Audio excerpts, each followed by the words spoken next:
Donc la rencontre d'aujourd'hui, comme vous l'avez vu, c'était une occasion, d'accord, en premier lieu de discuter et débattre des résultats du premier semestre 2018, mais c'était surtout pour faire part à l'audience et au présent des programmes et des ambitions de SNEP. Donc pour parler des résultats semestriels 2018, vous avez vu que tous les indicateurs présentés étaient en vert, aussi bien en termes de chiffre d'affaires, on a enregistré une augmentation de plus de 9% au niveau du résultat d'exploitation, au niveau du résultat net, et c'est une confirmation je dirais, de la belle santé de SNEP, étant donné qu'on voit ses performances, ça fait maintenant plusieurs semaines et plusieurs années.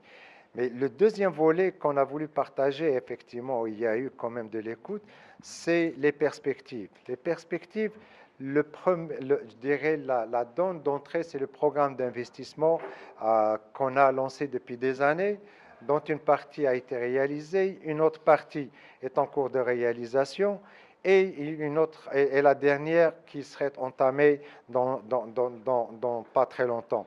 Cette augmentation de capacité, en termes de chiffres, d'abord, elle fait passer la capacité de PVC de 70 000 tonnes actuellement à 90 000 tonnes et puis à 120 000 tonnes. Et pareil pour la soude, le produit phare de l'activité électrolyse, on passe à une capacité de 115 000 tonnes. Ceci est pour répondre d'une part à la besoin du marché, un besoin croissant. C'est-à-dire qu'on est quand même dans un marché porteur, aussi bien des produits vinyliques quand on parle du PVC, où la demande croît d'une année à une autre, et pareil. Donc, on a vu qu'il était temps pour nous quand même, pour pouvoir répondre à la demande du client, à la demande persistante des clients d'avoir un produit fabriqué localement, de mettre à leur disponibilité ces produits. C'est ce qu'on est en train de faire. On est très, très confiant par rapport au futur, étant donné que notre programme d'investissement est en train d'être réalisé dans les délais et en principe, les clients attendent qu'on puisse mettre à leur disponibilité ces produits pour lesquels ils peinent à chercher à l'importer d'ailleurs. Et pas en termes de marché. En termes de marché, c'est un marché très porteur, aussi bien pour l'électrolyse que pour les produits vinyliques. Pour les produits vinyliques, comme on l'a démontré tout à l'heure actuelle, SNEP détient 44% de part de marché.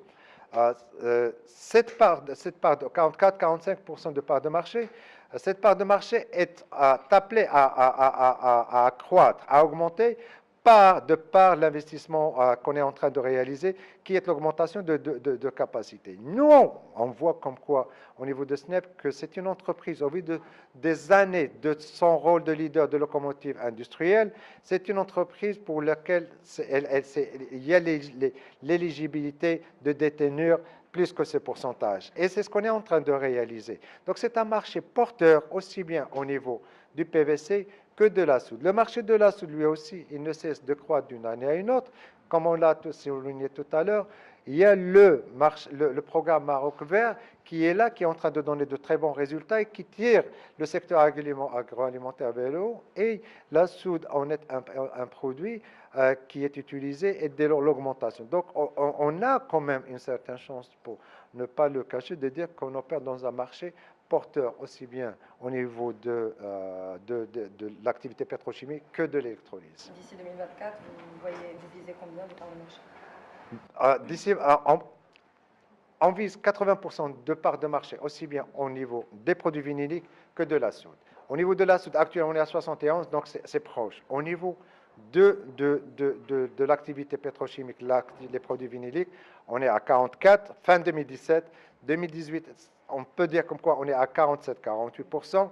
On sait comme quoi on a encore des années jusqu'à 2024, mais il y a un passage qui est à 90 000 tonnes. Donc nous, on prévoit arriver à 80% de part de marché en 2024. Si vous permettez, j'ajouterai que on n'a pas été prétentieux pour chercher plus, pour prétendre plus, mais n'empêche qu'on voit comme quoi on est bien éligible à cette part de marché de par les moyens qu'on a mis, les capitaux propres de cette entreprise, le savoir-faire et donc